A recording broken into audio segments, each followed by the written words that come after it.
नमस्कार, स्वागत है मेरे YouTube चैनल में। आज 4 अप्रैल 1949 को NATO NATO North Atlantic Treaty Organisation का गठन हुआ था। ठीक है, आज ही के दिन वो संस्था स्थापित हुई थी और इसका जो सिग्नेचर हुआ था करीब 12 राष्ट्रों ने मिलकर वाशिंगटन DC में किया था। यह जो है अंतर सरकारी सैन्य गठबंधन है। अंतर सरकारी सैन्य गठबंधन है। यह एक सामूहिक सुरक्षा प्रणाली है। क्या है? सामूहिक सुरक्षा प्रणाली है। पूरे यूरोप कॉन्टिनेंट, यूरोप महाद्वीप के जितने भी देश हैं, उनमें से अधिकांश देश इस नाटो संगठन में शामिल हैं। ठीक ना। और किससे डर था? USSR, union Soviet socialist Republic, इससे डर था। आखिर इसकी पृष्ठभूमि क्या थी? तो देखिए, द्वितीय विश्व युद्ध होता है। ठीक है, द्वितीय विश्व युद्ध 1939 से लेकर 1945 के बीच होता है। तो यूरोप पूरी तरह से खस्ता हाल हो चुका था। उस समय दो ही महाशक्ति थी, एक था अमेरिका और दूसरा था USSR, union Soviet socialist Republic, यानी जो आज रसिया है उसको उस ज़माने में USSR कहा जाता था। दो ही महाशक्ति बची, दोनों ही दो अलग अलग विचारधाराओं को चलाती थी। एक पूंजीवादी जो व्यवस्था है, अर्थव्यवस्था है, जैसे अमेरिका, और दूसरा समाजवादी साम्यवादी व्यवस्था, मजदूरों की सरकार होगी, ये रसिया USSR चलाती थी। यह विचारधारा की लड़ाई थी। ठीक ना, विचारधारा का प्रसार हो रहा था। और द्वितीय विश्व युद्ध के बाद से ही आप देखेंगे कि शीत युद्ध चलता है, कोल्ड वार चलता है विचारधाराओं का। एक तरफ पूंजीवादी विचारधारा का प्रसार हो रहा था, दूसरी तरफ USSR जो था वो साम्यवादी समाजवादी विचारधारा का प्रसार हो रहा था। तो कहीं ना कहीं यूरोप के जो देश हैं वो समाजवादी साम्यवादी चीज़ों से डरते थे। वो कैपिटलिस्ट देश थे, पूंजीपति देश थे। इसी चक्कर में इन लोगों ने USSR यानी जो साम्यवादी विचारधारा है उसका प्रसार पश्चिमी यूरोप में न हो जाए, इसको रोकने के लिए, रूस को रोकने के लिए, रूस की बढ़ती ताकत को रोकने के लिए अमेरिका ने, कनाडा ने, इन लोगों ने मिलके, जर्मनी ने, फ्रांस ने, ब्रिटेन ने, इन लोगों ने मिलके गठन किया है NATO, North Atlantic Treaty Organisation. अब ये देखिए, शीत युद्ध चला। शीत युद्ध जो था, बर्लिन की जब दीवार गिराई गई थी 1961 में, ये सबसे ज़्यादा चरम पे था। ठीक ना, बर्लिन की दीवार हो या क्यूबा मिसाइल संकट हो, इस समय ऐसा लग रहा था कि तीसरा विश्व युद्ध अमेरिका और USSR के बीच बहुत हो जाता। अब ऐसा हो जाता कि पूरा दुनिया ही ख़त्म हो जाती।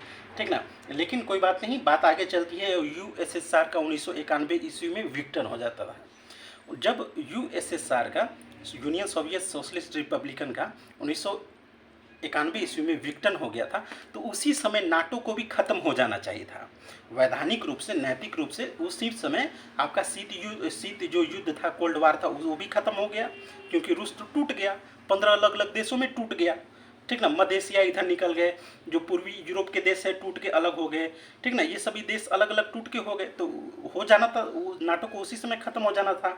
लेकिन अमेरिका ने इसको बनाए रखा, नाटो को बनाए रखा। और जितने भी नाटो के सदस्य देश हैं, सब में रूस के खिलाफ 30 से ज़्यादा न्यूक्लियर, मैंने 100 से ज़्यादा, 30 देशों में न्यूक्लियर मिसाइल टेक्नोलॉजी सब कुछ रूस के अगेंस्ट आज भी खड़ा है, आज भी खड़ा है।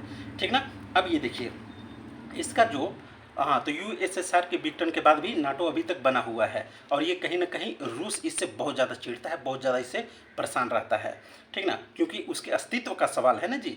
अब यहाँ पे देखिए, इसका जो मुख्यालय है ब्रुसेल्स में है, और नाटो का जो सैन्य मुख्यालय है मॉन्स बेल्जियम में है। ब्रुसेल्स जो है ये आपको पड़ता है बेल्जियम में। इसके जो महासचिव हैं जेंस स्टोल्टनबर्ग हैं, और आपको जानकर हैरानी होगी कि 35 लाख सैनिक हैं नाटो में, जो पश्चिमी यूरोप के देश हैं। ठीक है, 35 साढ़े 3 मिलियन इसकी जो सेना है, इसकी अपनी सेना है, जिसका बजट $1 ट्रिलियन है बजट है। अब इसके जो लेखक था, जो इसका बनाने वाला था, वो कनाडा का एक डेलीगेट्स था, राजनयिक था, जिसका नाम था Lester B Pearson. Lester B Pearson इसका, इस संधि को बनाने वाला मुख्य वक्ता था। अब इसके सदस्य देशों को देख लें तो इसमें कुल मिला के 30 देश हैं, और उम्मीद है कि 31वां फिनलैंड और 32वां स्वीडन भी बनेगा। अब इसमें जैसे बोस्निया हर्जेगोविना, जॉर्जिया, यूक्रेन, ठीक ना, ये महत्वाकांक्षी सदस्य के रूप में इसको भी भविष्य में मान्यता देने की बात हो रही है। ठीक है, अब देखें जो सदस्य देश हैं उनमें कौन है।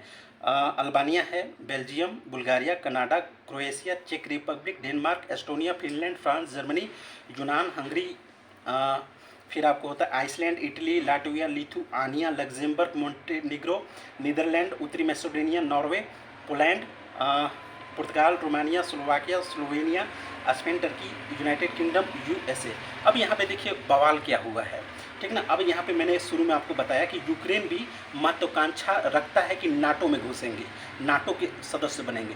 अरे बेवकूफ़ कहें कि तुम रूस के जस्ट बगल में हो, रूस के जस्ट बगल में हो, तुम नाटो में घुस के कहीं ना कहीं चीन उसको रूस को बहुत ज़्यादा चिढ़ाओगे।